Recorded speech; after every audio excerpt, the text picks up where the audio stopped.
I'm like, if you're tired, you lower the intensity and pay attention to recovery and sleep and good nutrition. Welcome to the Athlete's Compass podcast. Each week, renowned sports scientist and founder of Athletica AI, Dr. Paul Laursen, athlete, coach, and sports scientist Marjaana Rakai, and coach and cyclist Paul Warloski discuss training, racing, and improving your health and fitness. Get ready for your journey to peak performance.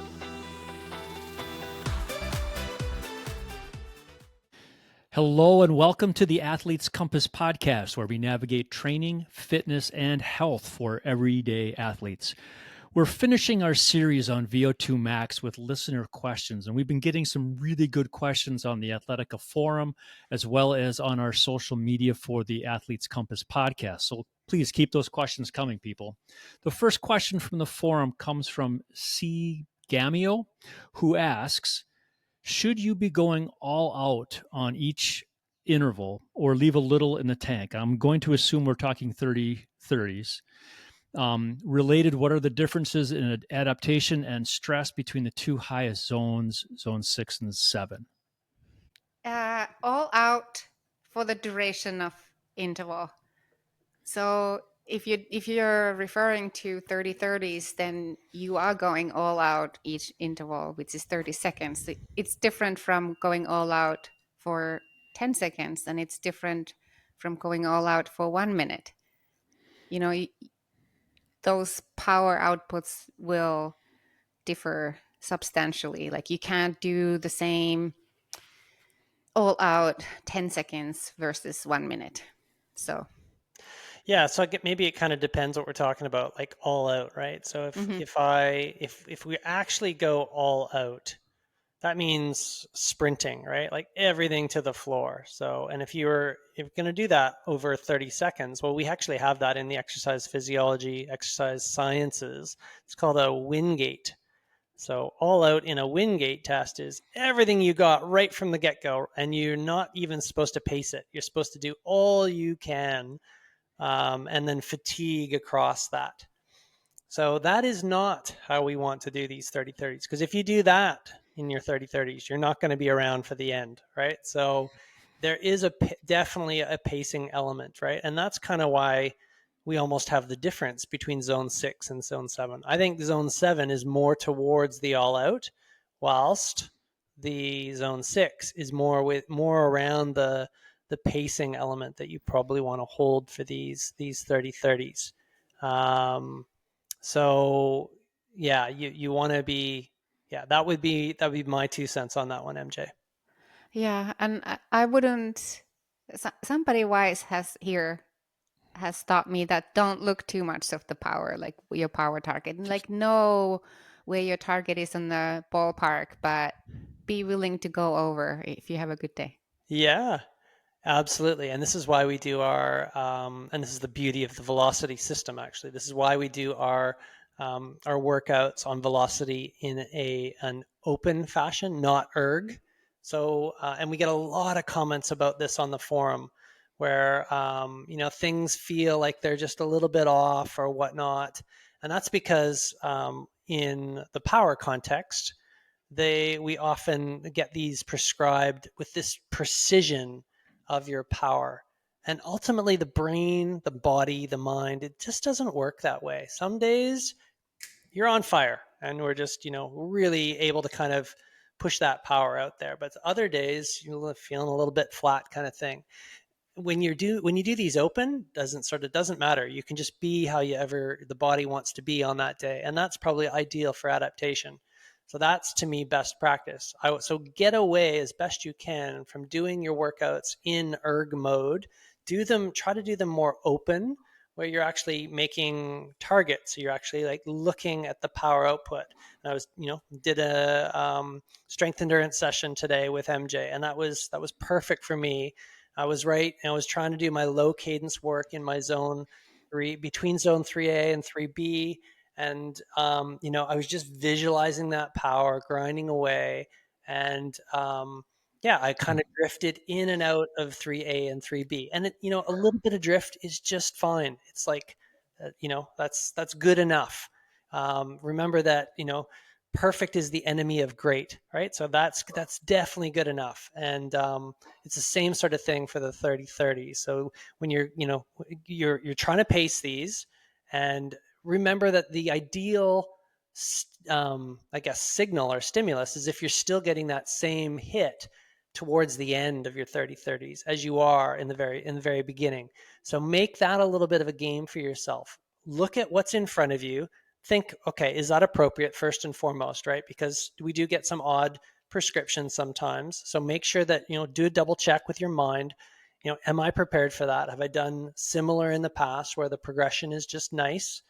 And you can just we often do this in our velocity session. We count back the actual number of 30-second reps that we're going to do kind of as a group. And, we all get our head around that. And as a group, we might talk amongst one another to say when we're going to pull back and say, oh, I'm only going for 2 sets today. Or maybe 2.5 sets. That'll be enough for me because I sort of know my rep progression, right? So that's really, I think, important to do. But regardless of who you are and where you're sort of at, you want to try to pace similar in that very first 30 seconds towards the end. And remember, we're always leaving like we could have done 1 or 2 more at the end. And again, remembering that the most important session is the next session. I think it's also important to hit that consistency in the 30 seconds so that you're not starting off really fast like you would in that Wingate and then dying off. You're being as relatively consistent, 8.5, 9 on the RPE scale. That's where you want to get. Yeah. And I think MJ also made a really good point in terms of use your mind to try to find out where you are. And she does this fun little trick on velocity where she blinds us sometimes. So we'll actually all of a sudden for the first 20 seconds of the 30-second effort, we won't actually have any feedback. And which is scary for all of us, but it's super fun too, right? And it's the goal there is to really dial into the mind. And there's gamified too, right? You get points if you hit it. So it's everyone's sort of motivated to do that. But yeah, it's really cool how, when that blinding and then the visual feedback comes back within the last 10 seconds, and then you can see where you're at. So I just love that. I love how you do that, MJ. Thank you. And it's so much fun for me because I see everybody is crushing it. Their power output is a lot higher than when they actually see the visual feedback. Because no one wants to lose their points. No one wants to lose their points. And sometimes I think it's a little bit of self-doubt. It's because you're doing the whole set blinded. So you don't know. But I see that, people push a lot more, not just a little bit, but a lot more when they're blinded. And that tells me that maybe there's a lost connection between how it actually feels and what they think they can do. So the mind-body connection is a little bit, they have a little bit of a self-doubt there. Yeah. So it's really fun for me to watch that. And you'd say I'm pretty experienced with that, but I have the exact same behavior, don't I? You as the lead coach would see that. I'm no different than anyone else on that too. Yeah. So I've got the same problem. Yeah. So a second question. Phil on the forum asks, my Tuesday VO2 max sessions are usually 30-30s with the focus on hilly cross-country mountain biking, I'm guessing. Mountain biking event, I think. Are these the best versus, for example, 5 times 5 minutes or 40-20s and so on? And how would we know whether to mix it up using the workout wizard or stay the course by doing the 30-30s? I love this question. Yeah. It's a great question. And again, kudos to the whole development team who's built our amazing workout wizard, where whether we have the various different changes based on context. That's really what it kind of comes down to. That's why that tool is there for all of us, because the answer, Phil, is going to depend on the day and where we're sort of sitting on the day. Like you would do a 30-30. That's why it's kind of our stock standard ones, because it's right in the middle road in terms of the stress that's going to create, keeping stress at bay. That's why we do the 30 seconds afterwards as well, right? Like that 30-second pause, remember, is where it keeps lactate at bay. When we keep lactate at bay, we lower the sympathetic fight or flight response to that, right? And we can pick back up and do another session again tomorrow. If you go and do your 40-20, Phil, like you're suggesting there, there's going to be a whole lot more lactate that's involved and less recovery, right? You'd be amazed. MJ does this. She's done this before, a little bit of tests with a group where she changes to those 40-20s, and it really changes the game. Just that extra 10 seconds, MJ? Mm-hmm. And so you're going to have much higher lactate response to that one. Yeah, a lot more high intensity work in that zone 6 usually. And that could be really of benefit as well for peaking time. So if you're in the build phase, Phil, where you're getting close towards the the pointy end, where you've got a race with your cross country mountain bike, then could be good to have some of those in there. But just don't forget, the most important thing is picking back up and keeping the consistency around there. So great on the specificity, which you'll probably you'll experience in that race, but just make sure you're going to be able to kind of get through that as well. So yeah, I don't know if that's you want to add anything, guys. Traditionally, like triathletes especially want to do the 5 by 5 minutes. Yeah, well, 5 by 5 minutes. We're moving from short intervals to long intervals. Now we're talking in the individual factors, diesel engines versus the twitchies. I guess that is back the the 30-30s are often perfect for the hybrid kind of athlete, or the more which most of us are. In other words, you have a blend of fast and slow twitch muscle fibers. But there certainly are, like, a lot of endurance athletes. They gravitate to being endurance athletes because they are naturally diesel engines. They've got lots of slow twitch muscle fibers. In which case, the 5 on 5 off is a great one for them too. So yeah, you can if that feels right for you, go for that. But I'm curious to Paul is a very experienced cycling coach, and I'm curious to get his take on this question. Yeah, actually, I'm going to pick up on something that you were saying earlier, Paul, about the specificity of the event. And I think, it depends on what, Phil, what kind of course. If it's a hilly course and then they're long courses, long hills, that might be an occasion where 40-20s come into play because it's a 40-second climb. And so the specificity of the event, the closer you get to the event, is, how I might change those up depending on who the person is and what kind of race they're facing. Yeah, that's a really good point. Couldn't agree more. Mm-hmm. So good. Like when I did my cross country ski race, there was lots of like smaller hills, but it just lasted forever. Like 54Ks, there was short hills, and I was so grateful to have done 30-30s for so long.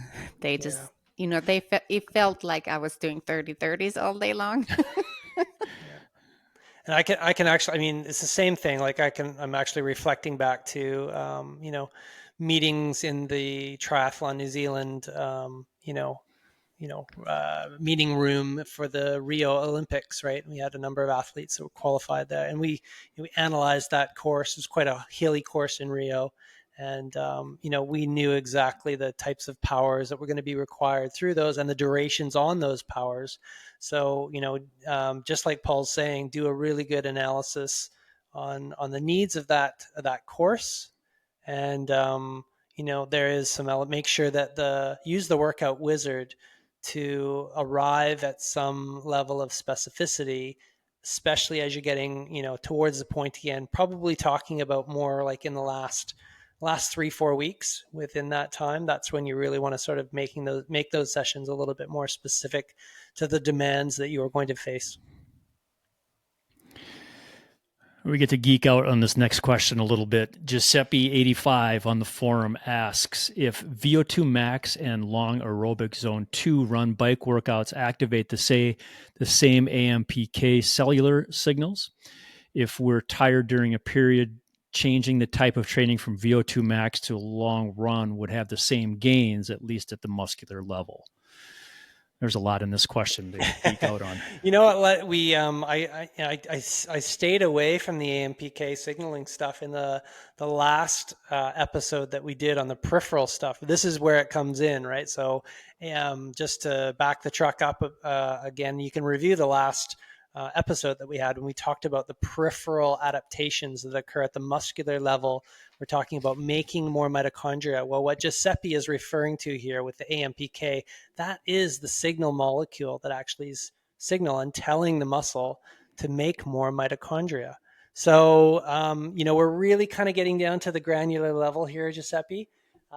And I think it's probably, I don't think it's we don't really know we don't really know if the signal is going to be that much different when we talk about a bike versus changing to a run. And it probably will be similar. The biggest thing when we change from a run to a bike or a bike to a run, either or, is we're bringing in, this is classic hit science. We're bringing in a neuromuscular stimulus relative to something that less of a neuromuscular stimulus. But neuromuscular stimulus when you run, because running is it's an eccentric contraction. We use the stretch shortening cycle, and there's less of the concentric work that happens that we see within the cycling exercise mode. So, for argument's sakes, probably similar, and I would really just think about the neuromuscular load. Are you sore? If you're sore and you think that running is going to make you even more sore, then switch that up to a bike. That's one of the greatest switch ups you can kind of do. Cycling, sometimes rowing as well, sometimes swimming. These are all lower aerobic stimulus, but without the neuromuscular impact that we have in running. You need to protect the neuromuscular stimulus in your running, because you can get too much of a good thing, and you can break down accordingly. So I think that's should address that there. Anything to add, guys? I'm just staring at what he says. If we're tired, I'm like, if you're tired, you lower the intensity and pay attention to recovery and sleep and good nutrition. Yes, very good point. But you could also do the bike session as well if you just want to do like a recovery session and get an aerobic stimulus. But yeah, you're absolutely right. Back to the big rocks, right? Back to the boring big rocks. Like, forget about the 1%. No, but if you're tired, is it because you've been training so hard and maybe you need a rest day? Maybe kids were up, dog was up, you were up.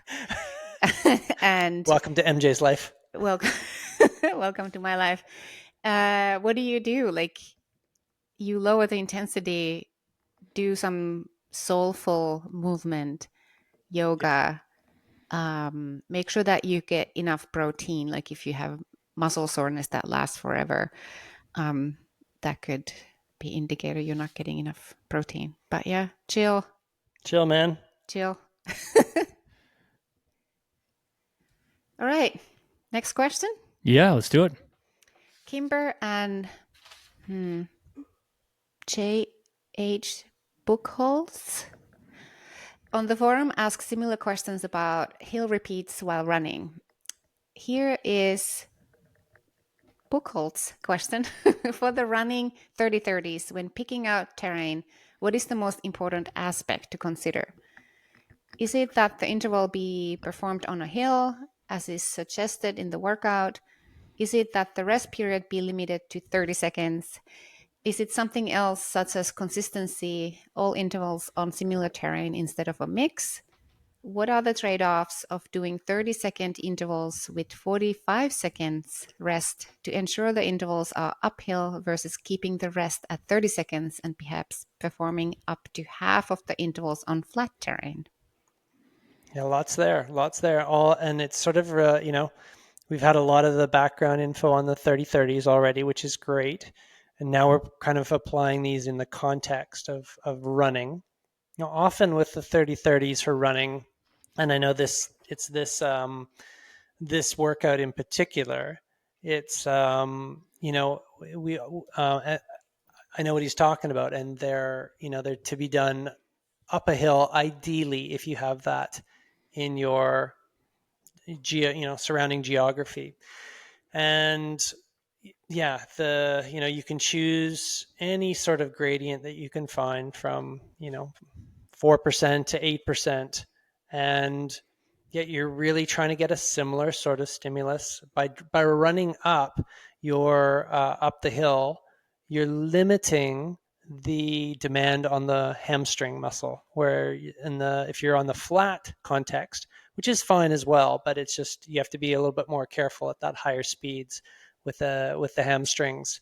So in this context, you're really getting more of a metabolic stimulus, and you're limiting the stress on the hamstring as a result. And it winds up being almost like if you're doing this mid-run, which because that's where the main set usually comes, all of a sudden you get that you're getting that same sort of metabolic input there. And honestly, I would not be too concerned about like the nuances of this. We're talking here, does it matter if it's going to be 45 seconds? I think we're splitting hairs honestly. It's whatever, it's as close as you can get. Again, perfect is the enemy of great, right? You're looking, this is usually a VO2 max targeted session. So hopefully you have a situation where you are breathing heavy. Again, review back to the VO2 max, podcasts that we've done. So there should be some good heavy breathing. The heart rate should be elevated towards 90% of heart rate max. You should be kind of getting close to critical heart rate on your, Athletica overview zones. and yeah, that's yeah, but again, also as you've mentioned too, should you perform half on flat terrain? That the answer is yes as well. That's great too. So if you're doing multiple sets of these, that could be also an appropriate sort of training strategy. So there's no, again, we always say in HIT science is that the context rules over the content. And here's a great question. And it is like, what is the context that you're trying to train for? So and where are you sort of at with different things? Do you need to alleviate a little bit of stress from the hamstring? Do more of these uphill. Do these does it feel almost sort of too easy on the uphill and you really want to work on your maximal sort of speed in sort of the zone 6? And you feel bulletproof down low, then go for it. Then do these all sort of flat. So the context has to fit the puzzle piece of you, the listener, the athlete, and when you're delivering these. The reason why we've already sort of spoken about the 30 on 30 off, and the fact that rest period is going to lower lactate and lower this is where you kind of got to be careful with that 45 seconds. It almost might be not enough, or might be too much time, where it kind of dampens the whole uplift of the system. Like you're trying to actually do this period of time at VO2 max because we want that signal to enhance VO2 max. So yeah, keep that in mind with the with this workout. I remember doing this one myself, and I wouldn't kind of run right back down to the start. My hill is usually long enough where I can kind of keep going back. So I would only, I'd only run back like half as far as I would kind of go up, kind of thing. So yeah, just but context depends.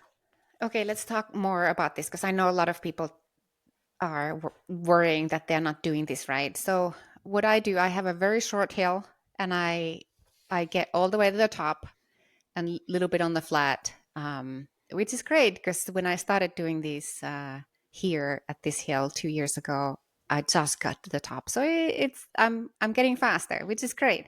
I'm 47. Yay. But then I have the trouble getting back to the start in time. So what I do, because I'm just following from the workout from my watch. So what I do is I go slowly down towards, but I can make it in 30 seconds. So then I stop it, I pause it, and then get down to the starting point, and then I start it again. So it is a little bit longer. However, even if I'm on a triathlon plan. So even if I'm not getting VO2 max stimuli out of it, I'm getting the neuromuscular fast twist muscle fiber stimuli out of this session, which is, I take it as a older athlete. Because I know that I also have VO2 max sessions on the bike. So Perfect. I'm just kind of like, it's good enough. But Exactly. if I want to, like, if I would be on a running plan, I would probably do this on a treadmill, because then I can control it a lot more. I can go 30 seconds.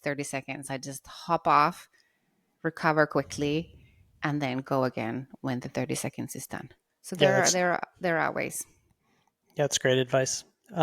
Just as a reminder for me, also, there's a new feature that's been released. We haven't made too much of a deal of it anywhere, but it's on your watch, and it's basically an open warm up feature now. So you can just kind of, like, if you've got a hill that you're running to, and that can take a variable amount of time now. So on your watch, is a setting that you can, and I believe it's in Athletica, you can actually get them pushed this way, where you actually have that open open warm up. Have you used that, MJ? No. Yeah, that it should be available now to you, so you can kind of like you press start, and then you can actually or I believe you hit like a set kind of mode, and then when you're ready to kind of go for the main set, and the main set kind of kicks in. If you're using the watch to kind of guide you in those workouts. In that, again, there's another context. But Great. just like you said, don't worry about it too much as well. If you have a certain number in your head, you're going to get that, and the rest between is going to be a certain amount. No problem too. So I agree. Again, perfect is the enemy of great. So know the target, aim for that, move on. Okay, so we've always been told that it's time at VO2 max that matters, like 90% or over the max heart rate. But 30-30s, they don't, like, your heart rate stays lower than 90%. You might hit it at the end. So I think that's what he's talking about. Like on the 5-minute intervals, you can get there. Totally. But you're probably not going to be, again, if let's think granularly about the muscle fibers that are engaged. So in your 5-minute effort, like, I would imagine, again, because of your the zone that it's in, usually you're doing, let's call it zone 5, which is certainly a very hard zone. But there's some of the larger motor units are not going to be quite as engaged as much as in those 30-30 ones, right? So again, we kind of get back to this whole VO2 max conundrum about peripheral versus central. Is it good enough? I mean, and then also back to the puppeteer we spoke about as well, where it's the central nervous system too. Like, again, usually the 5-minute intervals is going to be a lot more taxing on the puppeteer, on the central nervous system. Usually that homunculus, they call it, the brain is going to be a lot more taxed. And that's, again, remember, the most important session is the next session. And so I would say that if you can still get to the next session with your 5-minute intervals, and you're towards the pointy end, and back to Paul's point, is it specific to the effort or the event that you're training for? Great, yeah, let's go for that. But I would let that kind of more dictate it, as opposed to like, it's not a black or white sort of response here. Like it kind of depends. Both are very good, tools for the right context. Because when you're doing 30-30s, your power output is higher Correct. than on the 5 minutes. So Yeah. if you can keep repeating 30-30s for a while, a good block, you'll also see that your zone 5 will eventually, when you adapt, will also get higher. Yeah. For sure. For sure. Yeah. I mean, and there's a really good blog that is from Rolsted's group. It's on the Hit Science website, and it's titled like "Go Short for Greater Bang for Buck," and it talks about this, and it's in a study in well trained cyclists, and they do both. They do both exactly this. They do the 5 minute intervals you're talking about, and they do 30-30s, and they get long term. They go way better with the 30-30s. So the science is there that suggests that's the better road to Rome. So yeah, go check that out. Keep that in mind. We'll link to it in the show notes. Is it my turn? Yes, it is. Okay, yeah. Kimber has an amazing question about doing 30-30s. When should you not do them? For example, when your HRV or sleep or recovery aren't good, should we still do them? Pretty sure I know the answer from our live heat sessions on velocity, but it would be nice to include some insights on when to call it and when to push it.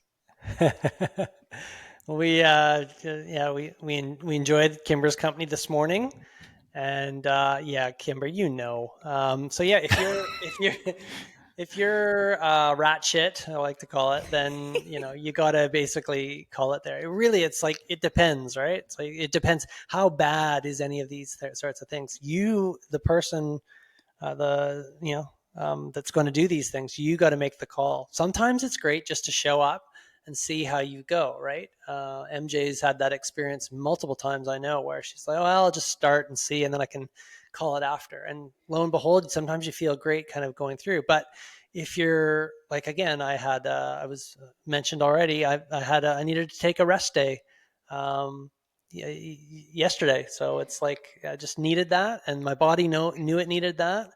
I think I gave similar advice to someone on the Athletica forum today as well. And it's sometimes you got to sort of take that call. So there's no black or white response to this one. It really depends on how bad that sort of situation is. But yeah, if you need the rest, you take it, and you know intuitively like when you have to have it.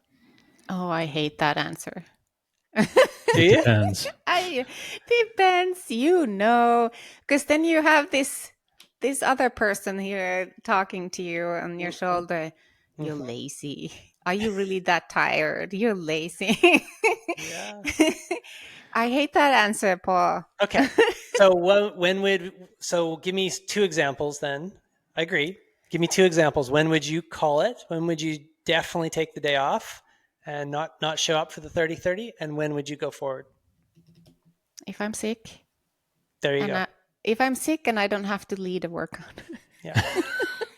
What if your HRV on Athletica was like in the tank and the 7-day rolling average was showing lower than the 60-day rolling average, and AI coach was talking to you and saying, MJ, you're not looking so good.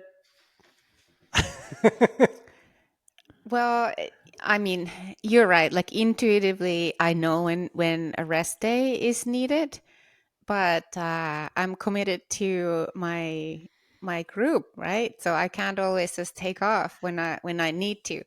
And those cases, I try to fake it, but that's even harder. But for anyone listening, let's give a better answer than that. I mean, if you're sick, you take a day off. If you're feeling a little groggy, you can show up and spin your legs. Take the first set as a test how you're feeling, and if you're not feeling good, then you call it a day, and then let it go. Just Totally. let it go. Exactly. And I think when the little man or woman inside your head aligns with some of the metrics that we take, again, if you're measuring HRV and heart rate, and, again, so check out your recovery profile on Athletica. Go to charts, go to recovery profile towards the bottom, check out that, check out those charts. And that's where the AI coach will be talking to you. And the AI coach analyzes that, and they'll tell you sort of where you're sort of sitting in those bandwidths. And if that assessment aligns with how you're feeling, like that's 2 red flags, right? So you might want to start listening to that and doing some of the self-care stuff we've sort of talked about. Paul, what do you think? Yeah, I agree that with what Marjaana just said about the one set. If you're tired and kind of feeling a little lazy, try it. Go for one set, and you'll know by the end of that set whether you are too tired to continue, and because there is that point at which your body just can't take on more stress, and that's just not worth it for you to continue. I mean, you're going to end up not necessarily causing injury, but you're definitely not helping yourself, and you're not gaining fitness. Bingo. Anything else to add? Nope. I think we nailed that one. Was sometimes, because context, okay, Kimber has 2-3 weeks till a race, so she's in the middle of a build. She's built up good fatigue, and some days just morning heat session doesn't entice her too much anymore. But if your fatigue level is so high in your build, maybe that one set is good. Like you can show up and then just shorten it, or do another, move it to another day. Build is tricky because you're carrying a lot of fatigue and stress, and doing too much in build. Like now, the 3 weeks before a race, now the most important thing is to stay healthy. So absolutely. Yeah. So all of our questions today, we're dealing with VO2 max, and we have more that we just don't have time for, but we'll get to them in a future listener question. But please keep your questions coming from the forum, from our social media, and ask us. You have access to world famous physiologists here, and ask questions of this group of coaches that we can ask. What are you wondering about? What are your training questions? So thanks for exploring the path to peak performance with us today on the Athletes Compass podcast. When you subscribe, you'll ensure that you're always tuned in for our next journey into endurance, mindset, and performance. And when you share this episode with a friend, teammate, or coach, you'll be helping them discover new ways to level up their training and life. Take a moment now, right now, subscribe, share, and let's keep navigating this endurance adventure together. For more information or to schedule a consultation with Paul, Marjaana, or me, check the link in the show notes. For Marjaana Rakai and Dr. Paul Laursen, I am Paul Warloski, and this has been the Athletes Compass podcast. Thanks for listening. We hope you enjoyed another episode of the Athletes Compass podcast, your North Star through the sometimes complicated world of training for your endurance sport. We appreciate your comments and training questions and your 5-star reviews. For a deeper dive into the science of endurance sports, listen to the Training Science podcast and check out the adaptive AI training platform Athletica.ai. Thanks for listening.